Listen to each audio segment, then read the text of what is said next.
তো কি অবস্থা, সবাই কেমন আছেন? আশা করি আপনারা সকলে ভালো আছেন। নিয়ে আসলাম আপনাদের জন্য মিথ্যা অভিযোগ গল্পের পার্ট 15। আর আপনারা তো অনেকেই জানেন আমি একটু প্রবলেমে ছিলাম, এই জন্য ভিডিও করতে পারিনি। তো আজকে শুরু করলাম। তো চ্যানেলে এখন যারা নতুন আছেন তারা এখনই চ্যানেলটি সাবস্ক্রাইব করে বেল আইকনটি প্রেস করে দিবেন। আর নতুন নতুন গল্প আসতেছে, তো চলুন আর দেরি না করে এখনই শুরু করে দেওয়া যাক আমাদের আজকের ভিডিও। তারপর সাজিদ হ্যাপিকে ছেড়ে দিল আর বলল, আচ্ছা শোন, আমি তো চিকিৎসার জন্য সব ব্যবস্থা করে রেখেছি, এখন শুধু তুই হ্যাঁ বললেই হবে। হ্যাপি তখন বলল, আমার না এসব অনেক ভয় করে। সাজিদ তখন বলল, আরে ভয় কিসের, আমি আছি না। হ্যাপি তখন বলল, আচ্ছা ঠিক আছে, তুই যেহেতু বলেছিস তোর কথা তো আমাকে রাখতেই হবে।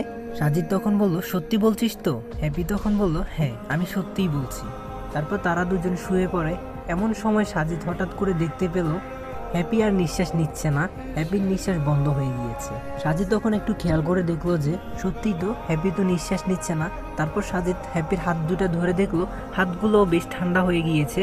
তখন সাজিদ বুঝতে পারলো হ্যাপি আর নেই। সাজিদের দু চোখ কান্নায় ভেসে যাচ্ছে আর মনে মনে ভাবছে, যার জন্য এত কিছু করলাম, এত দূরে